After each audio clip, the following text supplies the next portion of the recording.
Howdy. It's a happy day today. You know why? Because it's my hubby's birthday. He just got back from running, and yes, I'm roping him into this again, so say hi. This is the birthday boy. Hello. Scoot in a little more so they can see. Oh. Hello. Yes. See, he's kind of sweaty, but he's cute and all that. Don't feel cute. So, yeah, you're not in far enough for these guys. So anything you want to share of wisdom since you're another year older? You said you're how old? Going, you don't have to say how old, but what year are you going on? Going on 12. Yay! So He'll always be my handsome boy. Such a blessing. You got to. Thanks. So anyway, birthday boy, send him lots of messages. Just pile them on. He deserves all the joy. It's pretty awesome. No. I'll let you go shower. Hi, Deidre. So how is everybody today? We celebrate, we have good days, and then we also have struggle days. I wore this shirt for a reason, and if you can read it right way, it's Pivot. How many of you guys have seen Friends? I mean, unless you've been under a rock, you've at least heard of the show Friends. And there's one of my favorite, the funniest scenes, it's been in all the outtakes and stuff, is when they're trying to carry a couch upstairs and they're going, pivot, pivot. And in the outtakes, they just start dying laughing, and Ross will just keep shouting, pivot, pivot. But I'm going to get back to that because I want you to remember this word as recommendation of what to do when things are just flat out tough. Because as I've been talking about in Great Love for Life, I've got it sewed together, let me tell you. There's so many ways that you can make better choices, and there's so many ways that you can kind of add God's blessing by what you do, what your intentions are, what you say, all that kind of stuff. But we also have to realize we live in a broken world, and we live among broken people, and that includes you and me. Anytime on this earth, anytime whatsoever, and you will have tough things happen. Hey, Deidre says happy birthday. And you will go through struggles. Everybody is going to be touched by death, by sickness, by stuff. And it's not what God intended from the very beginning, but it's where we are now. And the scripture that I love in that regard is John 16:33. I'm not going to tell you what Mark's doing. It says, in this world you will have tribulation, but be of good cheer. I have overcome the world. And I'm going to read just a quick excerpt from chapter 13 of Great Love for Life. What prayer is for the spiritually devout, that's what sex is for a healthy relationship. There are no barriers between you. The individual is lost in the union, and the priority of us is reestablished. And that's also what praise and worship is for us with God. Interesting correlation there. Sex is where petty disagreements are seen for what they are, petty. Sex is where the bond is strengthened that builds a wall of defense around your relationship, like a high-frequency net that drives out even an unseen underground infestation. Human sexual intimacy is no less than the treasure chamber of our self-worth. There is no more effective way to undermine the joy and strength of life than to set off a nuclear bomb in the core of someone's soul. The radioactive repercussions, unless intense healing and therapy are applied, continue to devour one's ability to achieve true intimacy and relational health. And the disease is contagious, passed on from generation to generation, destroying a child's faith in lifelong love before puberty, convincing the child that the best they can hope for is love as long as we feel like it.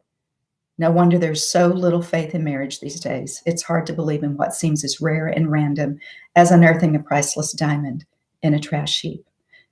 That is why this is under such attack. That is why the core of your being seems to be under such immediate attack from evil, from the enemy, from brokenness. And guys, I've been alive a while, and I know that there's always been, horrific things that broken people have done.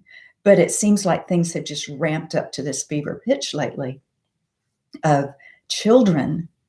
Seems like from the womb or even before the womb, they're either, demanding that we end that pregnancy because it's an inconvenience, or then demanding that that child is sexualized at such an early age. And there's just so much that's just, in your face for a child that can rip and tear at their identity, at their hope, at their self-worth. And there's just such perversion that the enemy wants to put on us, especially in this area of sex in our lives. What is his core desire? Well, God has created an incredible gift, an incredible way for people to bond together for life, to stand together, to truly have each other's back, through the thick, the thin, the rich or for poor, in sickness and in health, till death us do part. That's what is intended. And the act of sex is meant to bond, glue, bind those two hearts together as one, as deeply as is possible in a broken world. But let me tell you, there is such attack because God's gift is so precious.